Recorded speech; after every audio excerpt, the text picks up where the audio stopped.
नमस्कार,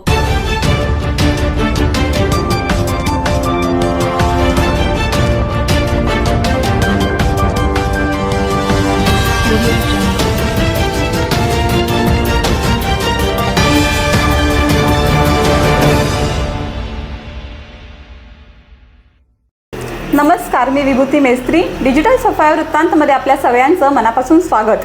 आजच्या fast लाईफस्टाईलमध्ये TV. स्क्रीनसोबतच computer आणि मोबाईल ही साधनं आपल्या आयुष्याचा अविभाज्य भाग बनली आहेत. अर्थातच या अफाट तंत्रज्ञानामुळे खूप प्रगती झाली आहे. जग एकमेकांच्या जवळ आलं आहे. मागील 2-3 दशकामध्ये वाढणारं पाण्याचं, वायूचं प्रदूषण, त्यानंतर अन्नपदार्थांमध्ये होणारी भेसळ, खाद्यपदार्थांमध्ये होणारी भेसळ, रासायनिक खतांचा मारा, ह्या सगळ्या प्रदूषणामुळे संपूर्ण जीवनशैलीच विस्कळीत झाली आहे. आज तरुण वयामध्ये हृदयविकाराने झटका येणं, शुगर, लहान मुलांमध्ये लठ्ठपणा, PCOD, कॅन्सर ह्यासारख्या आजारांचं प्रमाण प्रचंड प्रमाणात वाढलेलं आहे.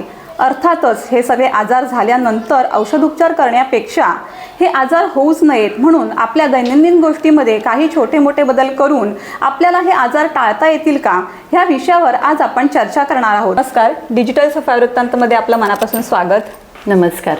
कार्यक्रमाला सुरुवात करण्याआधी जोशी मॅडमबद्दल मी थोडक्यात परिचय आपल्याला देते की जोशी मॅडम बृहन्मुंबई महानगरपालिकेमध्ये मागील 38 वर्षापासून परिचारिका म्हणून सेवा करत आहेत. अर्थातच इतका मोठा काळ रुग्णांच्या सेवेत घालवल्यानंतर रुग्णांना होणाऱ्या वेदना, आजार, त्यांच्या यातना, त्यासोबतच वारेमापचा होणारा पैसा, त्या व्यतिरिक्त त्यासोबतच नातेवाईकांची होणारी फरफट, ह्या सगळ्या गोष्टी त्यांनी जवळून पाहिल्या आहेत.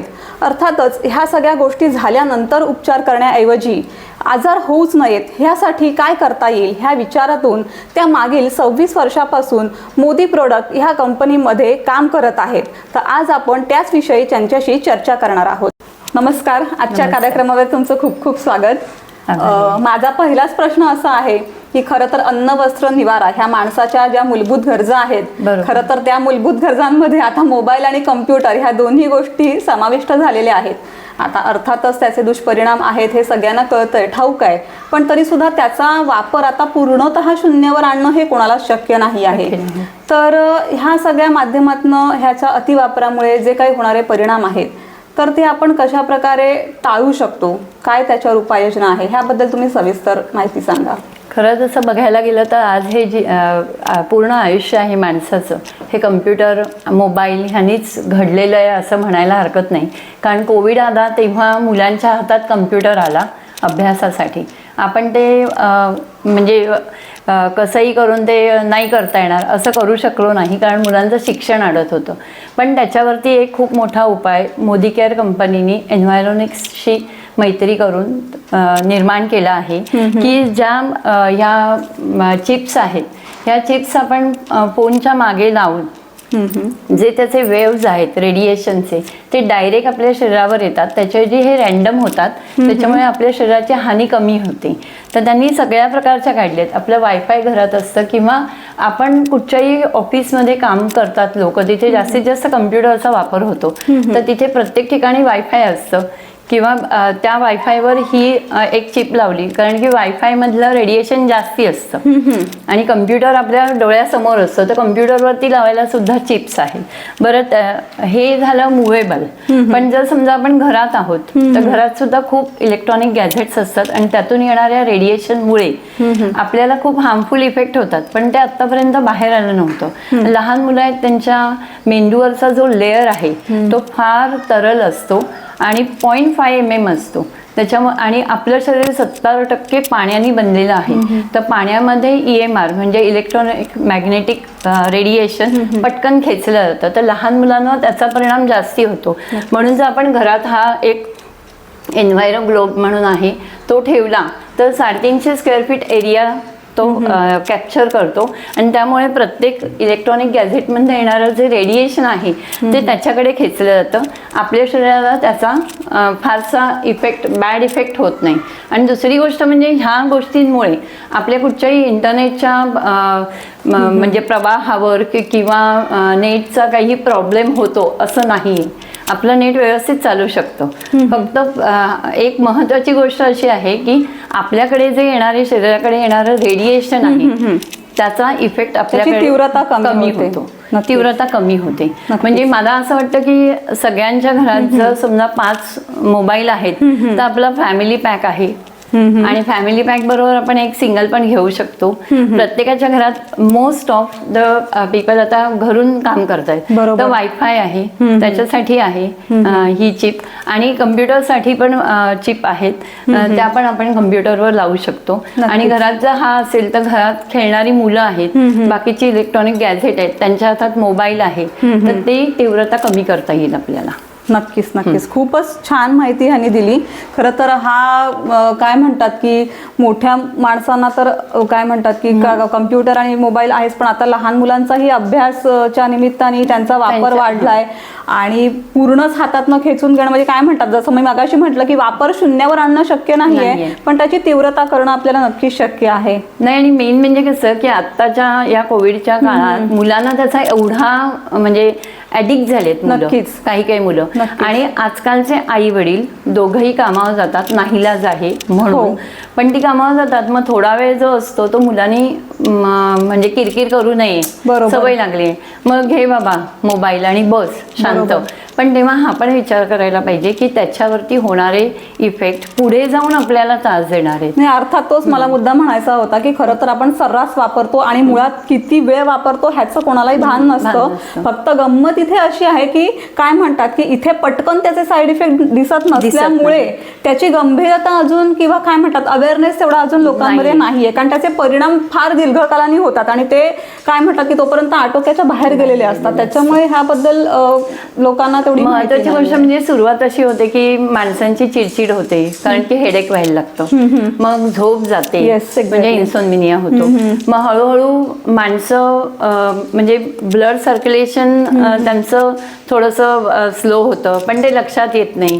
काही काही गोष्टी अशा असतात की पटकन लक्षात येत नाही, अस्वस्थता जाणवते, का ते कळत नाही, पण जाणवत राहते. आणि मग ह्याच्यातूनच पुढे पुढे मोठा आजार होऊ शकतो. आणि इव्हन दो म्हणू नये पण ह्याच्यामुळे कॅन्सरही होऊ शकतो. म्हणजे आता आपण म्हणतो की पूर्वी आपण म्हणायचो टोबॅको खाऊ नका, 150 वर्ष लागली टोबॅको तरी पण लोक खातातच, बरोबर. तर आता हा जर उपाय आहे बरोबर तो आपण करू तर शकतो ना. निदान आपण त्या दिशेला माहिती झालंय तर त्या दिशेला न वळता आपण ह्या दिशेला वळून आपलं शारीरिक स्वास्थ्य चांगलं ठेवू शकण्याचा प्रयत्न तर करू शकतो. 100% आपण त्याच्याकडे वळलो तर हे प्रमाण कमी होईल. नक्कीच नक्कीच खूप. आणि हे कसं आहे की हे एन्व्हायरो चिप्स आहेत, त्या एन्व्हायरोनिक्स यांनी पूर्ण म्हणजे सर्टिफाईड केलेलं आहे. ग्रीन बिल्डिंग काउन्सिलकडून पण त्यांना सर्टिफायफिकेशन मिळालेलं आहे. AIIM जी हे आहे आपली याची टेक्नॉलॉजीची, त्यांच्याकडून पण सर्टिफाईड आहे. त्याच्यामुळे आपण हे बिनधोकपणे वापरून आपली समस्या थोडी कमी करू शकतो. नक्कीच नक्कीच खूपच छान माहिती दिली आहे. माझा पुढचा प्रश्न असा आहे की आजकाल आपण बघतोय की लहान मुलांमध्ये लठ्ठपणा वाढलाय आणि निश्चितच आहे की जेव्हा तब्येत जास्ती होते त्याच्यामुळे तो रोगांना आमंत्रणच असतं. त्याच्या पाठोपाठ मग ते काय म्हणतात भावंडांप्रमाणे शुगर BP हे सगळे त्रास सुरू होतात. आणि मला वाटतं जवळजवळ आत्ताच वाचनात आलं होतं जवळजवळ 10 कोटी लोक मधुमेहाने भारतातली ग्रस्त आहेत. आणि त्या पलीकडे मागच्या काही ह्या वर्षांमध्ये 30-35 मधला जो काही तरुण वर्ग आहे त्या लोकांना हृदयविकाराने झटके येऊन त्यांचं प्रमाण वाढलेलं आहे मृत्यूचं. तर ह्या 2 गोष्टीबद्दल तुम्ही काय? तसं बघायला गेलं ना तर शुगर आणि BP हे हातात हात घालून येतात. परंतु शुगर का वाढते आणि BP का वाढतं, तर खरं शुगरचं कारण हे आहे की एक्सेसिव्ह स्ट्रेस. आता स्ट्रेस कशाचा, तर फॅमिलीमध्ये असू शकतो, कामाचा असू शकतो, विद्यार्थ्यांमध्ये अभ्यासाचा असू शकतो. परंतु मला असं म्हणायचं की स्ट्रेस लेव्हल काय अचानक कमी होणार नाही किंवा अचानक वाढणार नाही, पण जसं शुगर वाढते तसंच त्याच्याबरोबर BP वाढतं. हे हातात हात घालून येतात दोन्ही. पण त्याला आणखीन एक कारणीभूत हे आहे की आपलं खाणं. आता माणसं कशी आहेत की सकाळी बाहेर पडतात रात्री परत येतात. कितीदा तरी स्त्रियांना स्वयंपाक करायला पण वेळ नसतो, मग आपण बाहेरचं खातो. मग त्याच्यामुळे आपण केमिकल रहित तर खाऊ शकत नाही. बाहेर आहे तर मुळात शेतीच केमिकलचं फवारणी करून आणि अशी होतीये, तर मग कसं होणार की केमिकल रहित तर नाही खाऊ शकणार. पण मग खाण्यावरती आपल्या थोडासा हे असायला हवा, घरगुती खाल्लं पाहिजे. बरोबर. पण ते शक्य नसेल तर निदान आयुर्वेदिक खाल्लं पाहिजे किंवा मग supplementary is the best way. कारण की काय आहे की तुम्ही म्हणालात मगाशी तसंच की आजारी पडण्यापेक्षा जर अगोदरच आपण काही काळजी घेतली तर हे शक्य आहे. आणि त्यासाठी आपल्या मोदी केअर जी कंपनी आहे त्यांनी आपल्याकडे खूप सारी अशी प्रॉडक्ट बनवली आहेत की जी आपल्या स्वास्थ्याला चांगली आहेत आणि आजारी न पडण्याकरता आहेत. म्हणजे लोक म्हणतात ना, घेऊया ना औषध, बघू काय झालं की, पण तेव्हा त्याची जी म्हणजे मर्यादा असते बरोबर, ती वाढलेली असते आणि ते आटोक्यात आणणं खूप कठीण जातं. बरोबर. मग जर आपण आपली जीवनशैली थोडीशी बदलली, केमिकलचं खातोय आपण, तर आपल्याकडे एक डिटॉक्स म्हणून आहेत. डायबिटीज तुम्ही जे म्हणालात तर आपल्याकडे त्यांनी एक करेला जामुन ज्यूस उपलब्ध केलेला आहे की जेणेकरून करेला जामुन ज्यूस आणि डायबिटीजसाठी ग्लुको हेल्थ म्हणून टॅबलेट आहेत. तर त्या ग्लुको हेल्थ टॅबलेट आणि करेला जामुन ज्यूस आहे तो डॉक्टरांचं औषध लगेच बंद करायचं नाहीये, पण डॉक्टरांच्या औषधामध्ये काही केमिकल वाली औषध आहेत त्याच्यामुळे किडनीवर परिणाम होतो. तर जर समजा त्याचा डोस कमी करायचा असेल तर ही दोन आपण घेऊन आपलं नॉर्मलला आणू शकतो. शुगर नॉर्मलला आली की आपोआप बीपी पण नॉर्मलला येणार. कारण की कसं आहे, ते हातात हात घालून येणारे मित्र आहेत, एक निघाला की दुसरा पण त्याच्या पटून जातो. तसं शुगर जर कमी झाली, औषधं चालू असताना हे घ्यायला काही हरकत नाही. होय, ती का औषधं चालू ठेवायची? कारण की हे सप्लिमेंटरी आहेत, हे औषध नाहीये. बरोबर. हे क्युरेबल साठी नाहीये, हे प्रिव्हेन्शन साठी आहे. तर तुम्ही जर समजा आपण म्हणतो ना की अगं स्वयंपाक करतेस ना, मग सांडशी जमत नाही तर फडकं घे, म्हणजे काहीतरी आपण त्याच्या इन्स्टेड हे करतो. बरोबर. दोन्ही वापरत नाही, पण असं शरीराच्या बाबतीत करून नाही चालत. म्हणून आपला जो आजार आहे तो कमी होण्यासाठी त्यांनी दिलेल्या टॅबलेट बरोबर हे आपण सप्लिमेंट घेतलं तर त्याचा उपयोग होईल आणि ह्याच्यामुळे आपली शुगर कमीही होईल आणि सायमल्टेनियसली बीपी कमी होईल. नक्कीच. म्हणजे आपल्याला प्रिव्हेन्शन हवंय. नक्कीच. म्हणजे जर जपणूक केली तर आपण चांगले राहूच शकतो. पण समजा जर आपण म्हणजे लीस्ट बॉदर राहिलो तर मग आपले आजार वाढू शकतात. म्हणून बेटर की आपण ही सप्लिमेंटरी घेणं खूप गरजेचं आहे. बरोबर. मला आणखीन एक विचारायचं की आता ज्यांना ऑलरेडी बीपी आणि शुगर आहे त्यांनीच हे पर्याय सुरू करायचे की ज्यांना नाही आहे तेही सुरू करू शकतात? नाही, तेही करू शकतात.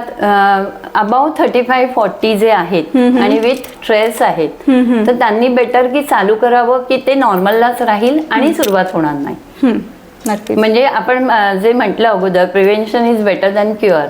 तर त्या म्हणजे तो विचार केला तर आपण 35च्या पुढे गेल्यावर स्ट्रेस लेवल आपला आहे आपल्याला कळतंय, तर आपण बेटर की ग्लुको हेल्थ टॅबलेट दिवसातून 2 वेळा जेवणानंतर घ्यायचे. जामुन करेला जेवणाच्या आधी अर्धा तास प्यायचे. त्याचे डोसेज आहेत ते एकदा घेतल्यानंतर मग त्याच्यावरती आहे लिहिलेलं की सुरुवात 5 ml करायची, मग 30 ml डेली घ्यायचे. नक्कीच. मला पुढचं असं विचारायचं होतं की काय म्हणतात की आता आपल्या देशामध्ये प्रचंड वाढती लोकसंख्या हा सगळ्यात मोठा आव्हान असलेला प्रश्न आहे. जवळजवळ 140 कोटी लोकसंख्या आहे आणि निश्चितच की लोकसंख्या वाढली, लोक वाढली की गरजा वाढतात आणि मग मागणी वाढते, पुरवठा कमी होतो. त्या पलीकडे जाऊन वेगवेगळे प्रोजेक्ट्स चालू आहेत, कन्स्ट्रक्शन चालू आहे, त्याच्यामुळे शेतजमिनीची लागवडीची जी काही जमीन आहे त्या सगळ्या ठिकाणी बांधकामं सुरू होतात. त्याच्यामुळे मग आता मागणी जितकी आहे तितका पुरवठा करायचा, उत्पादन हवंय, तर निश्चितच आहे की भरमसाठ रासायनिक खतांचा मारा करणं हा एकच पर्याय उरतो की ते करून मग भरघोस पीक तुम्ही वाढवा. तर निश्चितच आहे की कुठे ना कुठे काही किती आपण म्हटलं की पौष्टिक खायचं, सकस खायचं, ताजं अन्न खायचं, तरी हे जे काही गेलेलंच आहे ते कुठेतरी त्याचे काही ना काही अंश आपल्या शरीरात जाणारच.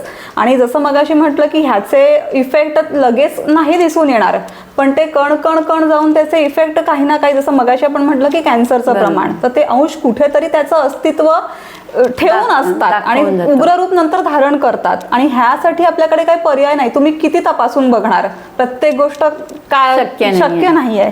तर मग ह्यासाठी काय आपल्याकडे आहे?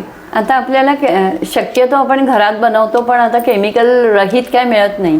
पण मग ते केमिकल आपल्या शरीरातून कसे बाहेर पडतील ह्याच्यासाठी सुद्धा मोदी केअरने एक डिटॉक्स म्हणून टॅबलेट बनवलेली आहे.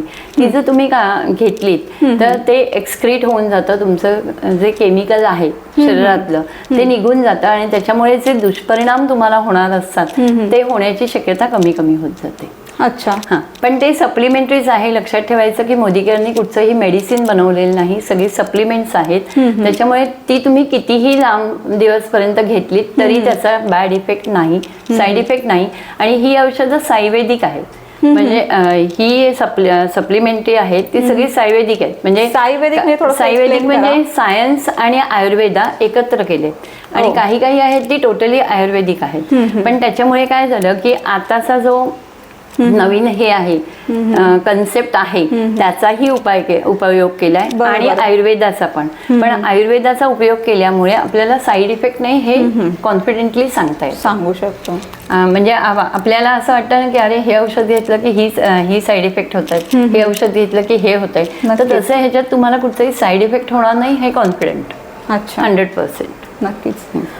पुढे मला असं विचारायचं आहे की महिला म्हणजे काय म्हणतात की स्त्रिया हा घरातला खांब असतो खरं तर, पण आपल्याकडे मुळातच स्त्रियांचं स्वतः प्रति बघण्याचा दृष्टिकोनच दुय्यम आहे.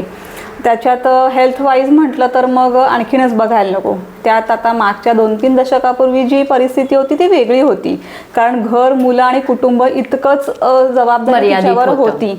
पण आता काळाची गरज बनली आहे स्त्रीनी बाहेर पडणं, नोकरी, करिअर, जॉब, शिक्षण सगळ्याच दृष्टिकोनातनं. आणि मग जेव्हा असं सगळं होतं तेव्हा प्रचंड तारेवरची कसरत होते घरातलं सांभाळून बाहेरचं करायचं म्हटल्यानंतर. आणि मानसिक ताणतणाव पण होता, शारीरिक झीज होते. आणि आपण अलीकडे बघतोय की PCODचं प्रमाण भरपूर वाढलेलं आहे.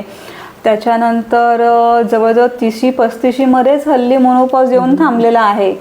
तर अर्थात इतक्या लवकर मोनोपॉज येणं, त्याच्यानंतर मग ते दुष्टचक्र चालूच होतं. जसं की मग कॅल्शियमची कमतरता कमी होते, हाडं दुखी, सांधे दुखी, सगळ्या गोष्टी ते लागोपाठ सुरू होतात. तर मग एक महिलांचं आरोग्य, स्त्रियांचं निरोगी राहावं तर त्या दृष्टिकोनातून तुम्ही काय सांगाल?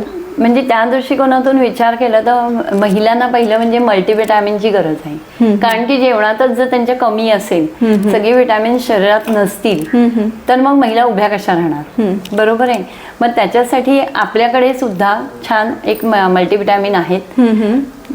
जॉईंट पेनसाठी म्हणजे तुम्ही जे म्हणालात की कंबरदुखी चालू होते, ढोपरदुखी चालू होते किंवा मेनोपॉज लवकर येतो, तर मेनोपॉज लवकर येण्याचं कारण काय आहे की बाहेर म्हणजे जे केमिकल युक्त खाणं आणि हार्मोनल चेंजेस. तर हार्मोनल चेंजेस ते इम्बॅलन्स होतात, ते बॅलन्स होण्यासाठी आपल्याकडे फ्लेक्स ऑइल आहे. त्याच्यानंतर आपल्याकडे स्पिरुलिना म्हणून आहे आणि मल्टीव्हिटॅमिन आहे की जे आपली शारीरिक कमतरता आहे ती पूर्ण करतं स्त्रियांची. आणि हे पूर्ण फॅमिलीसाठी पण आहे. म्हणजे आपली ही जी सप्लिमेंट्स आहेत ती साधारण वयाच्या 12व्या वर्षापासून सगळे घेऊ शकतात. पण मुलींना जास्ती करून का गरज आहे की त्यांचं ते बेसिक असतं, तेव्हाच त्या जर व्यवस्थित चांगल्या राहिल्या तर पुढचं आयुष्य त्यांचं चांगलं जाईल. पण त्याच्यासाठी त्यांनी 3-4 जी सप्लिमेंट्स आहेत, ज्यूस आहेत. आता हे आवळा ज्यूस आहे. आवळा ज्यूस कसं आहे की हे अँटीऑक्सिडंट पण आहे की जे शरीरातले वाईट पदार्थ आहेत ते काढून टाकतं. तुमच्या शरीराची चांगली म्हणजे केसांची चांगली वाढ होते, स्किन चांगली राहते. म्हणजे हे जे बेसिक्स आहेत ना हे सगळे आपल्या करता तयार केलेले आहेत मोदी केअरनी. आणि त्यांचं नावच म्हणून केअर आहे, केअर की प्रत्येकाची केअर घेणं हे त्यांनी सप्लिमेंट मधनं हे केलेलं आहे.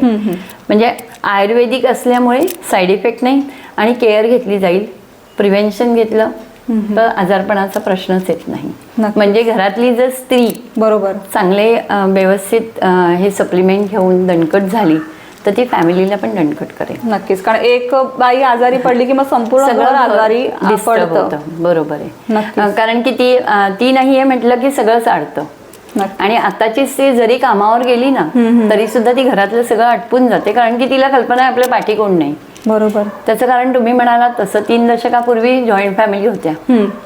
कामाच्या दृष्टीने फॅमिली विभक्त व्हायला लागले आणि मग त्या एकट्या बाईवरतीच सगळं सगळी जबाबदारी असतं. पडते. घरातला पुरुष माणूस जर कोऑपरेटिव्ह असेल तर बेस्टच, पण तरी सुद्धा त्याची पण हेल्थ आहेच ना शेवटी. प्रश्नच म्हणजे नाही. घरातले ते 2 खांब जर मजबूत हवे असतील तर आपण आजारी पडूच नाही, म्हणून आपण ही सप्लिमेंट वापरणं खूप छान. नक्कीच. मला आणखीन तुम्हाला असं विचारायला आवडेल की तुम्ही 38 वर्ष परिचारिका म्हणून काम केलं, त्याच्यामुळे तुमचे हे अनुभव खूप जवळनं आहेत.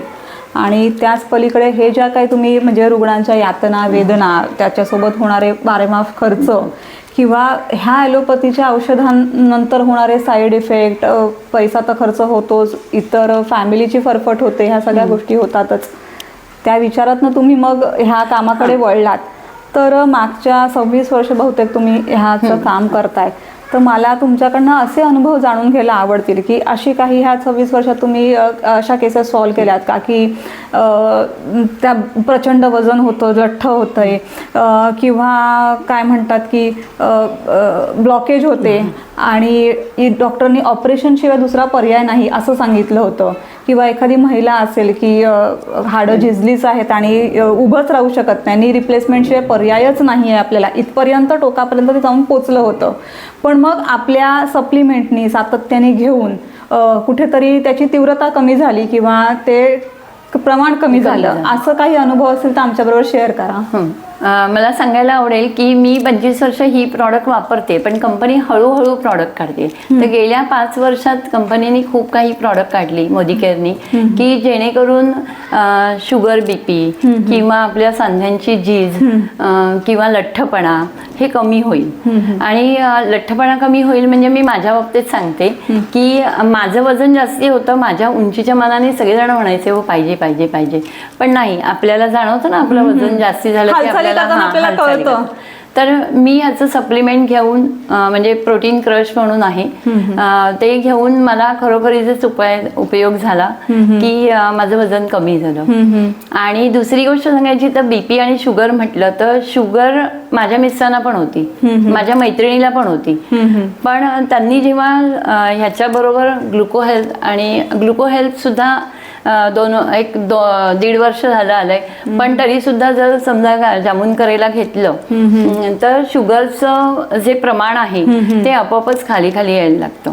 म्हणजे आता माझ्याच मिस्टरांची गोष्ट घेतलीत तर 2 महिन्यापूर्वी ते ऑपरेट झाले डायबेटिक फूट म्हणून, पण एवढ्या मोठ्या ह्याच्यातून वाचले की ते कंटिन्यूज जामून करायला घेतायत आणि ग्लुको हेल्थ टॅबलेट घेतायत, त्याच्यामुळे त्यांची शुगर 4.5 डायबिटीज असताना जखम वगैरे झाली तर ती लवकर भरत नाही, आणि त्यांच्या पायाला झालेली जखम आधी कळलीच नाही. 4 दिवसांनी असं झालं की पाय सुजला तेव्हा कळलं आणि ऑपरेट करायला लागलं.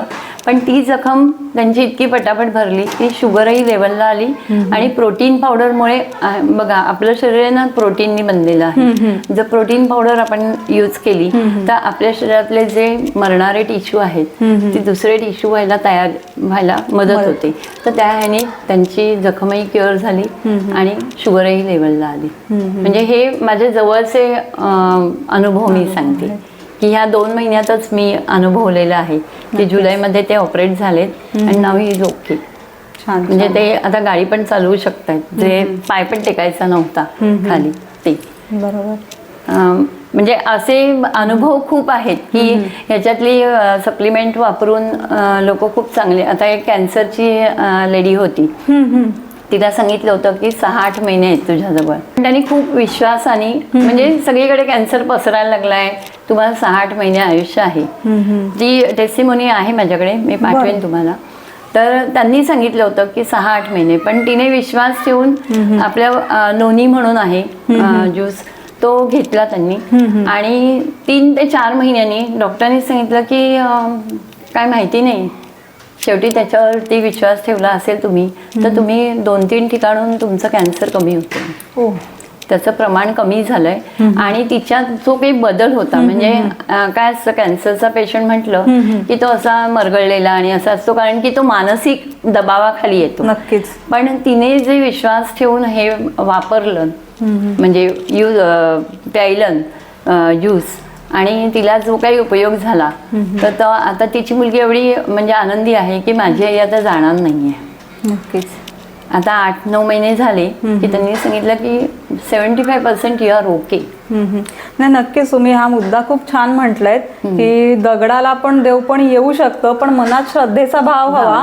कारण आता इतक्या सुळसुळाट झालाय सगळ्या गोष्टींचा की ते काय म्हणतात की ओल्याबरोबर सुख पण जळतं, तसं नेमकं काय माणसाला करावं ते कळत नाही. पण हे तुम्ही खूप छान म्हटलात की कुणीतरी सांगतंय आणि काय म्हणतात ते द्विधा मनस्थितीमध्ये घेतलं तर निश्चितच आहे ते. आपण लहान मुलांना पण म्हणतो की काय अंगी लागत नाही इतकं खातो तरी, तर त्याच्यामध्ये कुठेतरी तो विश्वास आणि मन असणं गरजेचं आहे, तर त्या गोष्टींचा आपल्याला फायदा सकारात्मक फायदा होऊ शकतो. नाही, आणि मेन म्हणजे कसं की तुम्ही विश्वास ठेवला पाहिजे तरच तुम्हाला त्याचा उपयोग होतो, हेही सत्य आहे. नक्कीच, कारण त्या भावना शरीरावर इफेक्ट करत असतात. आणि म्हणून त्यांनी म्हटलंय की प्रत्येक आपल्या प्रॉडक्टवर त्यांनी 100% गॅरंटीची सही दिली आहे की मी 100% गॅरंटी देतो की हे सप्लिमेंट, हे प्रॉडक्ट तुम्हाला 100% काम करणार आहे. असं त्यांचं म्हणजे हे आहे की तुम्ही 100% ह्याच्यावरती विश्वास ठेवा, कारण 3-3, 4-4 वर्ष रिसर्च झाल्याशिवाय प्रॉडक्ट बाहेर येत नाही. बरोबर. फक्त एवढंच की विश्वास आणि सातत्य. दुसरी गोष्ट म्हणजे कन्सिस्टन्सी का पाहिजे की तुम्ही जर महिनाभर घेतलं आणि काही नाही झालं म्हणून सोडून दिलं तर नाही चालणार. बरोबर, कारण ते व्हायला इतकी वर्ष लागली आहेत, त्याच्यामुळे बरं पटकन होईल अपेक्षा ठेवणं चुकीची आहे. बरोबर आहे, अगदी बरोबर आहे की होताना पटकन होतं असं नाहीये. हार्ट अटॅक आता म्हणतो आपण की लहान वयात येतोय, पण त्याची सुरुवात कुठेतरी आधी झालेली असते आणि ती कंडिशन आली की तो अटॅक येतो. नक्कीच, तेव्हा आपल्याला वाटतं अचानक झालं कुठेतरी आतमध्ये सिग्नल सुरुवात असते, फक्त आपण त्याला दुर्लक्ष करतो. आणि आता तुम्ही म्हणालात मगाशी जे की शेती म्हणजे शेतीचं प्रमाण कमी झालंय वाढत्या लोकसंख्येमुळे, जागेची गरज आहे म्हणून बांधकाम चालू झालंय, तर शेती करता सुद्धा आपल्याकडे एक सुंदर. त्याच मुद्द्यावर मला यायचं होतं खरं तर की आता म्हणतो आपण की तापमान वाढलंय, वृक्षतोड भरपूर झालेली आहे, शिवाय प्लॅस्टिकचा इतका प्रचंड प्रमाणात वापर झालाय की प्लॅस्टिक विघटन होत नाही, ते मातीमध्येच राहतं. त्याच्यामुळे त्या पलीकडे आपण रासायनिक खतांचा मारा करतोय, कीटकनाशकांचा मारा करतोय, तर ह्या सगळ्याच गोष्टीमुळे जी मृदेची सुपीकता आहे ती प्रचंड कमी. म्हणजे पूर्वी असं धान्य टाकलं तरी सोनं उगवायचं अशी परिस्थिती होती, पण आता असं आहे की काय म्हणतात ते शुद्ध बीजापोटी फळे रसाळ गोमटी. पण आता ते बीज आणि मातीच खराब आहे म्हटल्यानंतर छान कुठून तुम्हाला ते येणार. तर मग आज आपला पालघर जिल्हा हा आदिवासी बहुल जिल्हा आहे आणि जवळजवळ 70-80% लोक इथली शेतकरी आहेत किंवा त्यांचा उदरनिर्वाह शेतीवर चालतो. तर मग ह्या शेतकरी बांधवांसाठी तुमच्याकडे काही छान असं प्रोडक्ट आहे का? हो, जरूर आहे, आणि ते खूप उपयोगी आहे की जे फवारणी होते तेव्हा फवारणीचं जे पाणी म्हणजे जे लिक्विड असतं ते पानांवरून खाली पडतं, म्हणजे अर्ध वायात जातं. पण जर आपल्याकडलं हे प्रॉडक्ट आहेत ती जर त्याच्यात मिक्स केली तर ते धरून राहील, ते स्प्रेडर आणि हे म्हणजे धरून राहणार आहे की त्याच्यामुळे तुमचं कीडही म्हणजे कीटकनाशक आहे जे तर कीडही नाही पकडणार आणि ते वायाही नाही जाणार. तसंच ऍक्टिव्ह एन्झाम म्हणून आहे जे ते तुम्ही जे म्हणजे तुम्ही म्हणालात मातीची क्वालिटी कमी झाली तर ते ऍक्टिव्ह मॅक्स आणि ऍक्टिव्ह एन्झाम आहे ते मातीची क्वालिटी वाढवून तुमचं जे म्हणजे फळझाड आहे, फुलझाड आहे, जे काही पीक आहे ते चांगल्या प्रमाणात येईल. आणि जर समजा आता तुम्ही म्हणता 1 गुंठ्यात एवढं पीक येत आहे तर ते 1.5 गुंठ्यात येणारं पीक तेवढं 1 गुंठ्यात येईल, म्हणजे शेतकऱ्यांना फायद्याचं पण होईल आणि शेतकऱ्यांची चिंता पण कमी होईल. नक्कीच, पण त्याच्यासाठी त्यांनी थोडंसं प्रशिक्षण घेतलं पाहिजे आणि ते प्रशिक्षण फ्री ऑफ चार्ज मिळतं. म्हणजे ही कंपनी अशी आहे की तुम्हाला जर समजा हे काही सगळं वापरायचंय तर तुम्हाला फ्री ऑफ चार्ज प्रशिक्षण पण देतं, पण तुम्ही एकत्र येऊन उभं राहणं गरजेचं आहे. नक्की, कारण प्रत्येकाच्या घरी जाऊन काही कोणी शिकू नाही शकणार, तुम्ही ग्रुप वाईज केलं तर तेही होऊ शकतं. खरंच आपले जे प्रेक्षक शेतकरी मित्र हा व्हिडिओ बघतायत तर नक्कीच त्यांनी ह्याचा लाभ घ्यावा असं मी आवर्जून सांगेन. कारण की त्यांना जर फायदा होणार असेल तर त्यांचे म्हणजे जे काही शेतीविषयक प्रश्न आहेत तेही सुटतील आणि आपल्याला चांगला फायदा मिळेल. मला तर वाटतं हा खरा एक वेगळा विषय आणि खूप मोठा विषय आहे. तर तुर्तास मी आता एका शेवटच्या प्रश्नाकडे वळते की तुमचं आता वय 63 रनिंग आहे आणि तुमच्याकडे बघून असं वाटतंय की म्हणजे आमच्यासारख्या 10 मुली पण लाजतील इतकं काय म्हणतात की पॉझिटिव्ह आणि एनर्जी. म्हणजे आज नाही कौतुक करण्यापुरतं, मी जेव्हा तुम्हाला केव्हा कुठेही रस्त्यात भेटते तरी पण तुमचं तेच काय म्हणतात की हे अप्रोच असतो. शिवाय तुमचं कुठलंही अजून एकही ऑपरेशन झालेलं नाही, तुम्हाला बीपी शुगर कुठलाही त्रास नाही. आणि एक आपण ते म्हणतो की साठी म्हणजे बुद्धी नाठी, गमतीचा भाग झाला. पण शेवटी शरीर आहे, यंत्र नाही येते, यंत्र सुद्धा थकतं, त्याला सुद्धा ऑइलिंग करून 2 दिवस विश्रांती द्यावी लागते. तर तसं साठीनंतर एक सर्वसामान्य झालेलं आहे की स्मरणशक्ती जाते, अरे फ्रीज उघडायला जातो आणि काय घ्यायचं तेच आठवत नाही, रात्रभर झोपच नाही, काही टेन्शन नाही, माझं सगळं चांगलं आहे पण काय झोपच येत नाही, चिडचिडेपणा होतं, काही कारण नसतं उगीच. तर ह्या अशा सगळ्या गोष्टी होतात. तर मग मला तुमचं सिक्रेट ऐकायचंय की तुम्ही कसं काय, तुमचं दैनंदिन सगळं रुटीन काय आहे आणि तुम्ही हे सगळं कसं मॅनेज करता. आता वयाच्या साठीनंतर सुद्धा इतकं निरोगी राहणं हे काय म्हणतात की खूप गिफ्ट आहे. पण अर्थातच ते काही आपोआप मिळालेलं नाही, त्याच्यावर निश्चितच मेहनत घेतलेली आहे, स्वतःचं शरीर म्हणून काळजी घेतलेली आहे. आणि कोणाला नाही आवडणार असं राहायला, कारण आपण जागेत पडून राहणार, औषध उपचार प्रेमाने करणार, पण शेवटी एक मानसिक वाटतच ना आपल्याला की वेगळं असतं. ठीक. तर मला आज तुमच्या काय म्हणतात की ते सिक्रेट जाणून घ्यायचं की तुमचं दैनंदिन रुटीन कसं असतं आणि काय तुम्ही कसं काय सगळं. सिक्रेट असं खूप काही नाही, सगळ्या स्त्रिया करतायत त्यातलीच मी एक आहे. परंतु सकाळी लवकर उठणं, आपलं नित्याचं काम करणं, आणि आता मी कामावर जात नाहीये म्हणून घरातली कामं आपली आपण करणं. आणि महत्वाची गोष्ट म्हणजे गेल्या 5 वर्षापासून म्हणजे रिटायरमेंटच्या आदल्या वर्षापासून मी पण मान्य केलं की सप्लिमेंट घेणं गरजेचं आहे. तोपर्यंत एखाद दुसरं घेत होते, पण आता असं वाटतं की आपली मेमरी लॉस होण्यापेक्षा आपण त्याला काहीतरी अगोदरच जर समजा पुश केलं तर आपण चांगले राहू शकतो. म्हणजे त्याच्यासाठी मी ह्यातली 5 सप्लिमेंट घेते. सकाळी उठल्यानंतर आपलं बेसिक काम म्हणजे घरात चहा पाणी करणं, चहानंतर आंघोळ पाणी करणं, आणि त्याच्यानंतर नाश्ता, नाश्त्यानंतर आणि आधी काही सप्लिमेंट्स, आणि नंतर जेवण. पण अजून एक आहे त्याच्यात प्लस की माझा एक लहान नातू आहे 3.5 वर्षाचा, तो आमच्या दोघांकडे असतो आणि त्याच्यामुळे आमचा वेळ फार छान जातो. बरोबर. म्हणजे त्याच्याबरोबर आम्हीही ऍक्टिव्ह होतो. बरोबर. कारण की आपल्याला ऍक्टिव्ह व्हायला सुद्धा काहीतरी कारण लागतं ना. जर रिटायर झाल्यावर बसलोय काय करायचं आता, आणि मग ते आपल्यालाच आपण निरुपयोगी असल्यासारखं वाटत राहतं. आणि मग आता कसं आहे, मुलं कामाधंद्याच्या दृष्टीने जर लांब असतील तर मग असं वाटतं आपण काही टाकाऊ झालो का, मग का टाकाऊ व्हायचं, आपण आपल्यालाच तयार करायचं. नक्कीच. आणि काहीतरी कामात राहायचं. बरोबर. तर आम्ही एक काम घेतलं की एक नातू आणि हे की हे करायचं कायम का, तर लोकांपर्यंत चांगली प्रॉडक्ट पोचावीत आणि लोकांना चांगलं आयुष्य काढता यावं. बरोबर. आणि दुसरी गोष्ट म्हणजे आता तुम्हाला म्हटलं तसं शेतकरी, तर आपला हा शेतीजन्य म्हणजे शेतीप्रधान देश आहे, आपल्या आजूबाजूला भरपूर शेती आहे, तर त्यांनाही चांगलं हे मिळावं. नक्कीच. हा एक उद्देश की जेणेकरून आपलं जसं छान आयुष्य आहे तसं अजून भरपूर जणांचं आयुष्य छान व्हावं. नक्कीच. खूप छान माहिती आपल्याला नृपाली जोशी ताईंनी दिली. आणि खूप म्हणजे सगळेच जे आपले आता प्रत्येकाचेच विषय आहेत, प्रत्येकाच्या समस्या आहेत, मग त्या महिलांच्या असतील, लहान मुलांचा स्क्रीनच्या वापरामुळे डोळ्याचे त्रास किंवा शारीरिक आजार ते असतील, तरुणांचा स्ट्रेस असेल, रासायनिक खतामुळे जे आपल्या अजाणतेपणी का होईना पण ते पॉयझन कुठेतरी पोटात जात आहे, त्याच्यावर काय उपचार करता येतील, आणि बाकीच्या जशा सप्लिमेंट त्यांनी मगाशी म्हटलं की prevention is better than cure, की आजारी पडल्यानंतर हॉस्पिटलच्या चक्रा मारण्यापेक्षा, आणि मुळात त्यांचं स्वतःचं जिवंत उदाहरण आहे की 63 इयर्स, एकही गोळी नाही, डोकेदुखी नाही, कुठलाही त्रास नाही. तर असं जर आपल्याला सगळ्यांना उत्तम आणि निरोगी आयुष्य जगायचं असेल तर निश्चितच आपण सुद्धा ह्या सगळ्या गोष्टींचा वापर करायला काहीच हरकत नाही आहे. तर जे कोणी प्रेक्षक आमचा व्हिडिओ बघतायत त्यांना ह्या सगळ्या गोष्टींचं मार्गदर्शन हवं आहे, ह्या गोष्टी हव्या असतील तर नक्कीच तुम्ही यांच्यापर्यंत संपर्क करा. ज्यांना ह्या गोष्टी हव्या आहेत, आवडल्या आहेत, उपयोग करून बघायचा आहे, तर त्यांनी निश्चितच जोशी मॅडमशी संपर्क साधा. संपर्क साधण्यासाठी त्यांचं नाव, त्यांचा नंबर तुम्हाला स्क्रीनवर दिसेल. आणि आपण सगळ्यांनीच निरोगी आयुष्य जगूया, चांगलं आयुष्य जगूया. तर जोशी मॅडम, तुमचे पुन्हा एकदा मनापासून खूप खूप आभार की तुम्ही खूप सगळ्याच विषयावर छान मार्गदर्शन केलं. तर तुमचे खूप खूप धन्यवाद. धन्यवाद.